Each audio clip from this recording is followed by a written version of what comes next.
أما بعد أعوذ بالله من الشيطان الرجيم وما آتاكم الرسول فخذوه وما نهاكم عنه فانتهوا وقال النبي صلى الله عليه وسلم ما أسفل من الكعبين من الإزار في النار صدق الله وصدق رسوله النبي الكريم أما بعد معزز و مکرم بزرگوں اور دوستو، اللہ رب العزت نے ہمیں اور آپ کو جو دین اسلام عطا کیا ہے وہ ایک ایسا دین ہے، ایک ایسا مذہب ہے کہ جس میں اللہ رب العزت نے زندگی گزارنے کے ہر موقع سے متعلق احکامات نازل فرمائے ہیں، چاہے وہ حکم عبادت سے متعلق ہو یا معاملات سے متعلق، چاہے اس کا تعلق انفرادی زندگی سے ہو یا اجتماعی زندگی سے، ہر موقع کے احکامات ہمیں قرآن و سنت کے اندر واضح طور پر ملتے ہیں۔ اسلام کے ماننے والوں کو چاہیے کہ وہ ہر موقع پر قرآن و سنت کی پیروی کا اہتمام کریں۔ نبی اکرم صلی اللہ علیہ وسلم نے جن کاموں کے کرنے کا حکم دیا ہے ان کو لے لیں، اور جن کاموں سے منع کیا ہے ان سے رک جائیں، باز آ جائیں۔ وَمَا آتَاكُمُ الرَّسُولُ فَخُذُوهُ، اور یہ نبی آپ کو جن چیزوں کا، جن کاموں کے کرنے کا حکم دے رہے ہیں آپ ان کو لے لو۔ وَمَا نَهَاكُمْ عَنْهُ فَانْتَهُوا، اور جن چیزوں سے یہ روک رہے ہیں، منع کر رہے ہیں، اس سے رک جاؤ۔ وَاتَّقُوا اللَّهَ إِنَّ اللَّهَ شَدِيدُ الْعِقَابِ، اور اللہ سے ڈرو، اللہ کے عذاب سے ڈرو، اس کی پکڑ سے ڈرو کہ نبی اکرم صلی اللہ علیہ وسلم جو تعلیمات لائے ہیں، آپ جو احکامات امت کو دے کر گئے ہیں، وہ سب اللہ کی طرف سے منزل ہیں، وہ اللہ کی طرف سے دیے گئے ہیں۔ لہذا اگر تم نے اس کی خلاف ورزی کی اور ان احکامات کے خلاف تم نے زندگی گزاری تو ایسا عمل کرنے سے ڈرو۔ ان اللہ شدید العقاب، بے شک اللہ تعالیٰ کا عذاب بڑا سخت ہے، اللہ تعالیٰ کی پکڑ بڑی سخت ہے۔ اس لیے ہر مسلم اور مومن کو چاہیے کہ وہ قدم قدم پر اس بات کا اہتمام کریں کہ میں جس ماحول میں زندگی گزار رہا ہوں، اور زندگی کے جس موڑ پر میں ہوں، اس موڑ پر قرآن و سنت کا کون سا حکم میری طرف متوجہ ہے۔ جو بھی حکم قرآن و سنت کا جس وقت بھی کسی بندہ مومن اور مسلم کی طرف متوجہ ہو، اس بندہ خیر کو چاہیے کہ وہ خود بھی اس حکم کی طرف متوجہ ہو جائے۔ نبی پاک صلی اللہ علیہ وسلم کی پاکیزہ تعلیمات میں سے ایک اہم تعلیم یہ بھی ہے کہ اللہ کے نبی صلی اللہ علیہ وسلم نے واضح ارشادات کی روشنی میں ہمیں کپڑوں کے استعمال کی بھی تعلیم دی ہے۔ ہم کون سے کپڑے پہنیں، کون سے کپڑے نہ پہنیں، کون سے کپڑے ایسے ہیں کہ جو اللہ کی طرف سے اور اللہ کے رسول صلی اللہ علیہ وسلم کی طرف سے امت کو مسئلے کے طور پر، تعلیم کے طور پر، حکم کے طور پر استعمال کرنے کی اجازت ہے، اور کون سے کپڑے ایسے ہیں کہ جن میں غیروں سے مشابہت ہوتی ہے اور وہ غیروں کا اوڑھنا پہننا ہے، ان سے بچا جائے۔ مذہب اسلام نے ایسی تعلیمات بھی ہمیں بھرپور انداز میں عطا کی ہے۔ مثال کے طور پر نبی پاک صلی اللہ علیہ وسلم نے تمام مردوں کے لیے یہ حکم عطا کیا ہے کہ جب بھی ہم کوئی ازار پہنیں، کوئی تہبند پہنیں، اپنی پینٹ پہنیں، تو وہ اس انداز کی ہونی چاہیے کہ اس سے ہمارے ٹخنے کھلے ہوئے ہوں، ڈھکے ہوئے نہ ہوں۔ عام طور پر مسلمانوں میں اس سلسلے کی طرف سے بڑی غفلت ہے، چاہے نماز ہو یا نماز کے باہر ہو، اس کو کوئی اہمیت نہیں دی جاتی، اس کو کوئی مسئلہ ہی نہیں سمجھا جاتا، حالانکہ بہت باریک مسئلہ ہے، اور اس پر بڑی سخت وعید نبی اکرم صلی اللہ علیہ وسلم نے حدیث شریف میں ارشاد فرمائی ہے۔ نبی پاک صلی اللہ علیہ وسلم کا واضح ارشاد ہے، ما اسفل من الکعبین من الازار فی النار، ٹخنوں کا وہ حصہ جو کپڑے سے ڈھکا ہوا ہوگا وہ جہنم میں داخل ہوگا۔ یہ صرف نماز ہی کا مسئلہ نہیں ہے، بہت سے لوگ یہ سمجھتے ہیں کہ اس کا تعلق نماز سے، لہذا جب وہ مسجد میں آتے ہیں اور صف بندی کھڑی شروع ہوتی ہے تو اس وقت اپنی پینٹ کو موڑنا شروع کر دیتے ہیں، اپنی پینٹ کو موڑنا، فولڈ کرنا شروع کر دیتے ہیں۔ وہ یہ سمجھتے ہیں کہ شاید یہ صرف نماز کا مسئلہ ہے۔ یہ صرف نماز کا مسئلہ نہیں ہے، 24 گھنٹے کا مسئلہ ہے۔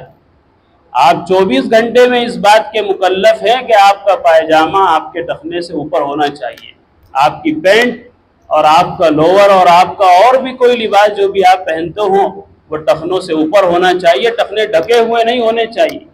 اس لیے کہ یہ تکبر کرنے والوں کا لباس ہے، یہ متکبروں کی پہچان ہے۔ نبی پاک صلی اللہ علیہ وسلم نے کئی احادیث شریفہ کے ذریعے سے یہ بات سمجھائی ہے کہ ٹخنوں سے نیچے ازار لٹکانا، تہبند یا پائجامہ پینٹ وغیرہ لٹکانا، یہ اس بات کی دلیل ہے کہ اس آدمی کے اندر تکبر ہے، غرور ہے۔ غرور اور تکبر ہی کی وجہ سے کوئی ایسا کر سکتا ہے، ورنہ جس آدمی کے دل میں اللہ کا خوف ہے، ڈر ہے، خشیت ہے،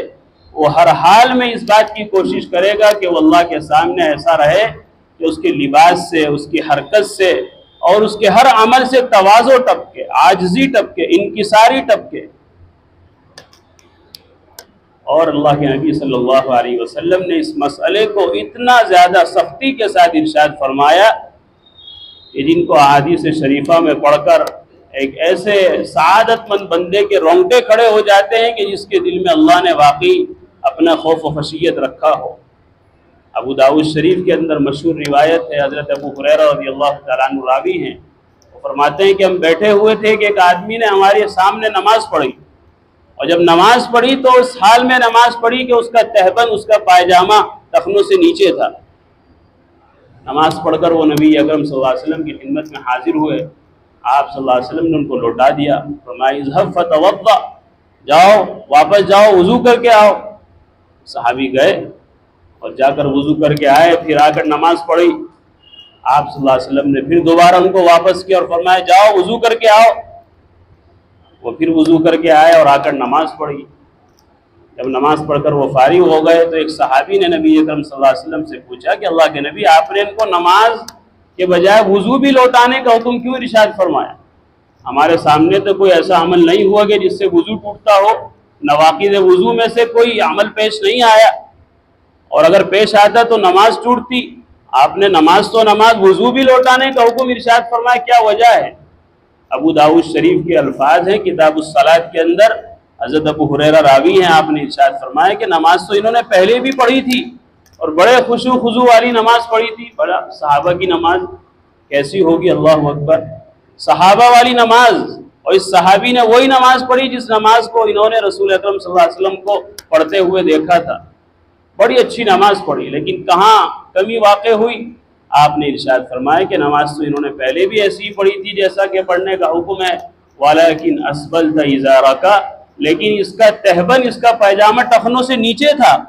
وَلَكِنَّ اللَّهَ تَعَالَى لَا يُقْبِلُ صَلَاةَ مُسْبِلُ إِزَارِ، اللہ تعالیٰ کا ضابطہ، قاعدہ، عادت، سنت، طریقہ یہ ہے کہ وہ ایسے بندے کی نماز کبھی قبول نہیں کرتا کہ جس کا تہبند ٹخنوں سے نیچے ہو۔ صحابی کا واقعہ، نبی اکرم صلی اللہ علیہ وسلم کی مجلس میں، کتنا نازک مسئلہ ہے،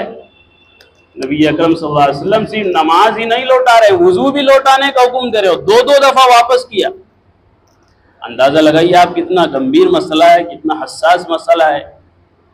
کہ ہمیں اور آپ کو اس طرف کتنا متوجہ ہونے کی ضرورت ہے۔ آج کل ایک عام سا رواج ہو گیا ہے، نوجوانوں کے اندر کیا، بڑی عمر والوں کے اندر کیا، اس طرف توجہ ہی نہیں جاتی کہ یہ بھی کوئی مسئلہ ہے، یہ بھی شریعت کا کوئی حکم ہے۔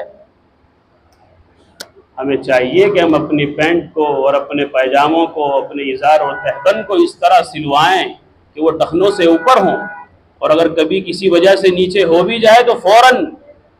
اس طرح متوجہ ہو، اور متوجہ ہونے کے ساتھ ساتھ اپنے ٹخنوں کو، اپنے پائجامے کو، اپنی پینٹ کو، اپنے ازار کو فوراً ٹخنوں سے اوپر کریں۔ اس لیے کہ نبی اکرم صلی اللہ علیہ وسلم نے ایک حدیث پاک میں 3 مرتبہ ارشاد فرمایا، راوی فرماتے ہیں ابو سعید خدری رضی اللہ تعالیٰ عنہ کہ آپ نے ارشاد فرمایا کہ ازار، تہبند یا پائجامے کا حق یہ ہے کہ اس کو آپ صرف الی انصاف ساقی، آدھی پنڈلی تک لٹکا سکتے ہیں، آدھی پنڈلی تک اجازت ہے، خوب اوپر تک اس کو رکھا جائے۔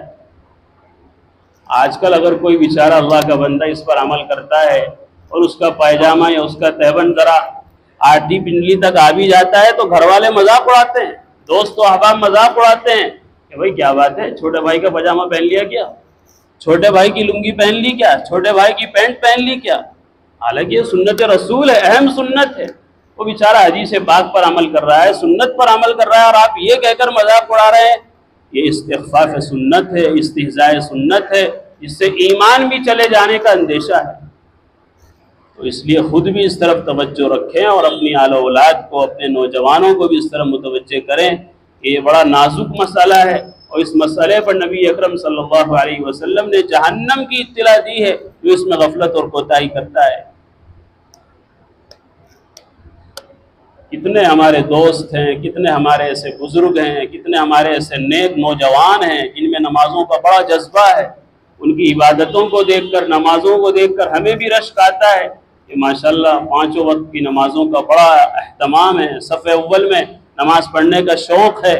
لیکن جب ان کا ازار ہم دیکھتے ہیں، ان کی پینٹ ہم دیکھتے ہیں، ان کا پائجامہ ہم دیکھتے ہیں تو دل دکھتا ہے۔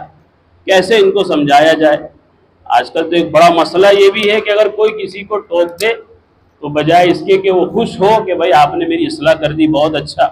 بجائے اس کے کہ وہ اس کو انعام دے، خوش ہو کہ آپ نے مرنے سے پہلے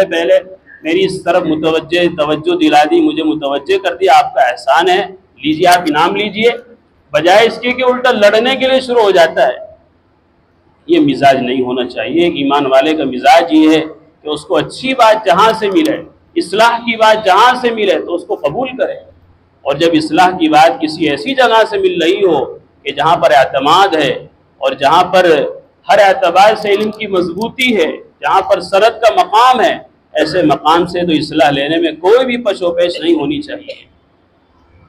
تو نماز سے باہر ہو یا نماز کے اندر ہو، دونوں حالتوں میں ہمیں اپنے ازار کو، اپنی پینٹ کو، اپنے تہبند کو اوپر رکھنے کی ضرورت ہے۔ حضرات فقہاء نے اس کو اگرچہ مکروہ تنزیہی لکھا ہے، لیکن نبی اکرم صلی اللہ علیہ وسلم کے یہ سخت ارشادات بتلاتے ہیں کہ یہ حرام ہے، یہ مکروہ تحریمی ہے، یہ حرام عمل ہے۔ اسی وجہ سے حضرت عبداللہ ابن عمر رضی اللہ عنہما کی روایت بخاری شریف میں ہے کہ پچھلی قوموں میں، پچھلے نبیوں کی امتوں میں ایک شخص ایسا گزرا ہے کہ جو ہر وقت اپنے پیجامے کو، اپنے ازار کو، تہبند کو ٹخنوں سے نیچے رکھتا تھا۔ لوگ اس کو سمجھاتے تھے کہ بھئی یہ متکبروں کی علامت ہے، یہ تکبر کرنے والوں کی نشانی ہے، یہ غرور کرنے والوں کی نشانی ہے۔ تکبر تو اللہ کی شان ہے، بندے کی کیا ہستی، وہ مٹی سے پیدا ہوا ہے، مٹی ہی اس کا بن جانا ہے، اس کو کہاں زیب دیتا ہے کہ وہ تکبر کرے یا تکبر والا کوئی عمل کرے؟ اس کو سمجھایا جاتا تھا۔ بخاری شریف میں ہے، حضرت عبداللہ ابن عمر کا بیان ہے، لیکن وہ نہیں مانتا تھا۔ ہوا یہ کہ ایک مرتبہ جب وہ راستے پر چل رہا تھا تو زمین میں اس کو دھسا دیا گیا، خسف بہ الارض ویتجلجل الی یوم القیامہ۔ نبی اکرم صلی اللہ علیہ وسلم نے ارشاد فرمایا کہ اس کے اس تکبرانہ عمل کی وجہ سے اللہ نے اس کو زمین میں دھسا دیا، وہو یتجلجل الی یوم القیامہ، اور قیامت تک وہ دھستا ہی رہے گا، دھستا ہی چلا جاتا رہے گا۔ اتنی بڑی سزا ہے اس عمل کی جس کو ہم ہلکا سمجھ رہے ہیں، اس کو معمولی سمجھ رہے ہیں، اور اس میں کوئی اتنا بڑا عمل کرنے کی ضرورت نہیں ہے، اس میں کوئی محنت مجاہدہ بھی نہیں ہوتا۔ آپ نے اگر اپنی پینٹ کو نیچے لٹکا رکھا ہے، تھوڑا اوپر کر لیجئے، اوپر باندھ لیجئے، اوپر اس کو اٹھا لیجئے، یا آپ اس کو اگر سلوانے جا رہے ہیں تو درزی کو نافیس انداز سے دیجئے کہ وہ نیچے جائے ہی نہیں۔ اس لیے اس مسئلے پر ہمیں متوجہ ہونے کی ضرورت ہے، غور و فکر کرنے کی ضرورت ہے۔ ماشاءاللہ ہم بڑے شوق سے نمازیں پڑھتے ہیں، اعمال صالحہ انجام دیتے ہیں، لیکن حدیث شریف کے اندر اس عمل کی قباحت اور برائی جو بیان کی گئی ہے، اس کو دیکھ کر سن کر بڑا ڈر لگتا ہے کہ یہ اتنا بڑا عمل ہے۔ وہ مشہور حدیث بھی ہمیں یاد آنی چاہیے۔ نبی پاک صلی اللہ علیہ وسلم نے ارشاد فرمایا، 3 آدمی ایسے ہیں کہ کل قیامت میں اللہ تعالیٰ نہ ان سے بات کریں گے، نہ ان کی طرف نظر رحمت سے دیکھیں گے، ولا یزکیہم، اور نہ ان کو پاک صاف کریں گے جہنم میں کچھ دن عذاب دے کر۔ 3 آدمی ایسے ہیں، ان میں سے ایک المنان، احسان کر کے احسان جتلانے والا، دوسرا والمنفق سلعتہ بالیمین الکذب، دوسرا وہ شخص جو اپنا سامان اور اپنا تجارت اور اپنا بزنس جھوٹی قسمیں کھا کھا کر کرتا ہو، اپنی تجارت اور بزنس میں جھوٹ بولتا ہو، وہ شخص بھی ایسا ہے کہ کل قیامت میں چاہے وہ کتنا بڑا نمازی ہو، کتنا ہی بڑا اعمال صالحہ میں پیش رہنے والا ہو، لیکن اگر یہ برائی اس کے اندر ہے تو نبی پاک صلی اللہ علیہ وسلم نے فرمایا قیامت کے دن جب ہر آدمی اللہ کے رحم و کرم کا سخت محتاج ہوگا، ایسے ماحول میں یہ 3 شخص ایسے ہیں کہ جو اللہ کی رحمت سے دور ہوں گے، اللہ تعالیٰ ان کو نظر انداز فرما دیں گے، نظر اٹھا کر بھی نہیں دیکھیں گے، اور ان کو اللہ تعالیٰ پاک صاف بھی نہیں کریں گے۔ تیسرا وہ شخص ہے المسبل ازارہ، کہ جس کا پائجامہ، جس کا تہبند ٹخنوں سے نیچے لٹکا رہتا ہو۔ یہ بھی اتنا بڑا مجرم ہے کہ کل قیامت میں اللہ رب العزت کی عظیم ذات جہاں اس کا دریا رحمت جوش میں ہوگا اور بہانے بہانے سے لوگوں کی مغفرتیں ہو رہی ہوں گی، یہ اتنا بڑا مجرم ہے اپنے پینٹ کو، اپنے تہبند اور ازار کو ٹخنوں سے نیچے لٹکانے والا، کہ کل قیامت میں اللہ تعالیٰ اس کی طرف نظر اٹھا کر بھی نہیں دیکھیں گے، نظر انداز کر دیں گے۔ اتنا بڑا گناہ ہے، اس لیے ہمیں سوچنا چاہیے اور فکر مند ہونا چاہیے کہ جہاں ہم عبادتوں کا اہتمام کر رہے ہیں وہیں ہمیں اپنے ہر عمل پر نگاہ رکھنے کی ضرورت ہے کہ ہمارا کون سا عمل شریعت کے ترازو میں اور شریعت کے آئینے کے مطابق ہو رہا ہے کہ نہیں، ورنہ فوراً اصلاح لینی چاہیے۔ اللہ نے زندگی دی ہے، موقع دیا ہے اصلاح کرنے کا، اپنے نمازوں کی، اپنے اعمال کی اصلاح کرنے کی سخت ضرورت ہے، اس لیے کہ صرف ایمان شرط نہیں ہے، نیک اعمال بھی نجات کے لیے شرط ہے، نیک اعمال بھی نجات کے لیے شرط ہے۔ تو نیک اعمال جب ہی بنتے ہیں جب وہ قرآن و سنت کے مطابق ہوں۔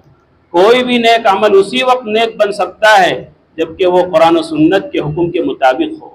آپ کوئی بھی نیک عمل کتنی ہی اچھی نیت سے کر لیں، لیکن اگر وہ قرآن و سنت کے مطابق نہیں ہے تو اس پر اللہ کے یہاں کوئی اجر و ثواب ملنے والا نہیں ہے۔ اسی طرح کوئی بھی برا عمل کتنی بھی نیک نیتی سے آپ کر لیں تو اس پر بھی اللہ کے یہاں کوئی اجر ملنے والا نہیں ہے۔ نیک نیتی یا بد نیتی کا تعلق اللہ کی ذات سے ہے، اللہ تعالیٰ ہی دل پر واقف ہیں، وہی بھیدوں کو جانتے ہیں، وہی لوگوں کی نیتوں سے واقف ہے۔ حکم اور فتویٰ تو ظاہر پر لگتا ہے، ظاہر میں دیکھا جائے گا کہ آپ کا عمل کیسا ہے، اس کے مطابق قرآن و سنت آپ کے حق میں فیصلہ سنائے گی۔ آپ یہ سمجھیں کہ میرا ٹخنا اور میرا ازار، میری پینٹ ٹخنوں سے نیچے ہے اور میرے اندر تو تکبر نہیں ہے، تو یہ تکبر ہے یا نہیں ہے اللہ جانے، لیکن قرآن و سنت کے حکم کے مطابق آپ کو یہ بات سننی پڑے گی اور اس وعید میں آپ شامل ہیں۔ میں نے بھی آپ سے عرض کیا کہ آپ کے دل میں کیا ہے، آپ کے دل میں کیا چل رہا ہے، آپ کے دل میں کسی عمل کو کرتے ہوئے کیا جذبہ ہے، آپ کی کیا نیت ہے، یہ آپ جانے، اللہ جانے۔ ہم تو یہ دیکھیں گے کہ آپ کا یہ عمل قرآن و سنت کے مطابق ہے کہ نہیں، مطابق ہے تو عمل صالح ہے، قرآن و سنت کے خلاف اگر ہے تو چاہے دیکھنے میں کتنا ہی اچھا کیوں نہ ہو، کتنی ہی بھلی نیت سے کیوں نہ کیا گیا ہو، وہ عمل اللہ کی نظر میں نیک عمل نہیں ہے۔ کوئی آدمی چوری کرے اور اس کی نیت یہ ہو کہ الحبیب مسجد میں تعمیری کام چل رہا ہے، چلو میں 1,00,000-2,00,000 روپے وہاں عطیہ کر دوں گا، اس نیت سے چوری کرے تو دیکھو کتنی اچھی نیت ہے کہ اللہ کے گھر کی تعمیر ہوگی، نمازیوں کو سہولت ہوگی، آسانی ہوگی، اللہ کا گھر تعمیر ہوگا اور ضرورت کی جگہ پر پیسہ لگے گا، نیت تو بڑی اچھی ہے، بڑا اچھا جذبہ ہے، لیکن یہ نیت الگ ہے اور عمل اس کا الگ ہے۔ تو کوئی بھی عمل چاہے اچھا ہو یا برا، اس کی نیت کیسی اللہ جانے۔ آپ کو تو اس عمل کو قرآن و سنت کے ترازو میں تولنے کی ضرورت ہے۔ حضرت عمر فاروق رضی اللہ تعالیٰ عنہ جب بیمار ہوئے اور اسی بیماری میں آپ کا انتقال ہوا تو حضرت صہیب رومی رضی اللہ تعالیٰ عنہ عیادت کے لیے تشریف لائے، حال چال پوچھنے کے لیے، کیا حال چال ہے، کیسی طبیعت ہے۔ جب وہ پوچھ کر جانے لگے تو حضرت عمر کی نظر پڑ گئی بستر پر لیٹے لیٹے کہ حضرت صہیب رومی رضی اللہ تعالیٰ عنہ کی لنگی تہبند ٹخنوں سے نیچے ہے۔ فوراً واپس بلایا، ادھر آؤ، حالانکہ بستر پر ہیں اور ابھی 1 آدھ دن کے بعد انتقال ہونے والا ہے، ایسی نازک کنڈیشن ہے، لیکن اس موقع پر بھی منکرات پر ایسی نظر ہے اور ایسی نگاہ ہے کہ اس موقع پر بھی کوئی عمل اپنی نگاہ سے جانے نہیں دے رہے ہیں۔ فوراً واپس بلایا اور فرمایا کہ میرے بھائی، تم نے اپنا پائجامہ، اپنا تہبند ٹخنوں سے نیچے لٹکا رکھا ہے، دیکھو یہ گندہ بھی ہو رہا ہے، تمہارا نقصان ہے، مٹی لگ رہی ہے، دھول لگ رہی ہے اور نیچے زمین پر رگڑتا چلا جا رہا ہے، ناپاک ہو رہا ہے، تو اس میں تمہارے کپڑے کا بھی نقصان ہے اور اللہ کے نزدیک بھی عمل اچھا نہیں ہے۔ تم اپنے استعزار کو، اپنے کپڑے کو اوپر اٹھاؤ، ارفع ثوبک فإنہ انقی لثوبک واتقی لربک، تمہارا کپڑا بھی صاف ستھرا رہے گا اور اللہ بھی خوش رہیں گے۔ اتنا نازک عمل ہے، اس لیے ہمیں اس میں فکر مند ہونے کی ضرورت ہے اور اپنے بچوں کو اور خود بھی اس طرح متوجہ کرنے کی ضرورت ہے۔ آج جب کہ فتنوں کا ماحول ہے اور مستورات کا، عورتوں کا، لیڈیز کا لباس وہ مختصر سے مختصر ہوتا جا رہا ہے اور جن کا لباس اچھا ہونا چاہیے تھا وہ غیروں کی مشابہت اختیار کر رہے ہیں۔ اتنے کالج، یونیورسٹیاں ایسی ہیں کہ جہاں لڑکوں کے لیے پابندی ہے کہ ان کی پینٹ ٹخنوں سے نیچے ہونی چاہیے اور لڑکیوں کے لیے پابندی ہے کہ ان کی فروک ہونی چاہیے، پوری پنڈلی نظر آئے، ذرا ہوا چلے تو وہ اڑ جائے، اور جو نہیں دیکھنا چاہیے وہ نظر آ جائے۔ یہ سوچی سمجھی سازش ہے، مسلمان اس کا حصہ نہ بنے۔ مسلمان تو غیور قوم ہے، سمجھدار قوم ہے، یہ اپنی نور ایمان سے، فراست ایمانی سے ہر مشن کا، ہر تحریک کا، اور اسی طرح ہر ناکام کوشش یا غلط تحریک کا اللہ کی توفیق سے اس کا ادراک کر لیتا ہے، اس کو سمجھ لیتا ہے۔ لہذا ہمیں سمجھنا چاہیے، اور اپنے بچوں کو بچپن سے اس کی عادت ڈالنی چاہیے کہ وہ اپنے کپڑوں کو ایسا بنائیں اور ایسا استعمال کریں کہ جیسا کہ شریعت نے ہمیں حکم دیا ہے۔ اور ہم نمازیں پڑھتے ہیں، نمازی حضرات کو بھی چاہیے کہ جب وہ مسجد میں آئے تو پہلے ہی سے اس کا اہتمام ہو، یہ نہ ہو کہ وہ مسجد میں آ کر اپنی پینٹ کو فولڈ کر رہے ہیں، یہ تو اور زیادہ قباحت کی بات ہے۔ وہ یہ سمجھ رہے ہیں کہ نماز سے باہر تو یہ عمل جائز ہے اور نماز کے اندر ناجائز ہے، لہذا اس کو موڑ لیا جائے۔ یہ تو گویا ایک حرام کام کو حلال سمجھنا ہوا، یہ تو اور بڑا پاپ ہے۔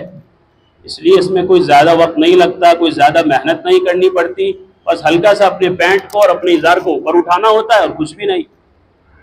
اللہ خوش ہوتے ہیں، اللہ کے نبی صلی اللہ علیہ وسلم کی تعلیمات پر عمل ہوتا ہے، اسلام کو رفعت ملتی ہے، اسلام کا پرچار ہوتا ہے ان اعمال سے۔ اس لیے ہمیں چاہیے کہ ہم ان چھوٹے چھوٹے مسئلوں کو چھوٹا نہ سمجھیں، یہ بڑے مسائل ہیں، اور بڑی بڑی عبادتوں کے خراب ہو جانے کا اندیشہ ہے۔ جیسا کہ میں نے آپ کو حدیث پاک سنائی کہ ایک صحابی نے اللہ کے نبی کی مجلس میں نماز پڑھی، اور نماز اس حال میں پڑھی کہ ان کا پائجامہ ٹخنوں سے نیچے تھا، تو آپ نے 2 مرتبہ لوٹایا کہ جاؤ نماز دوبارہ پڑھو، وضو کر کے آؤ۔ نماز ہی نہیں لوٹائی بلکہ 2 مرتبہ وضو بھی لوٹائی۔ اتنا سخت عمل ہے، اتنا قوی عمل ہے۔ اللہ تعالیٰ مجھے بھی آپ کو شریعت کے ہر حکم پر عمل کرنے کی توفیق عطا فرمائے۔ وآخر دعوانا الحمدللہ رب العالمین۔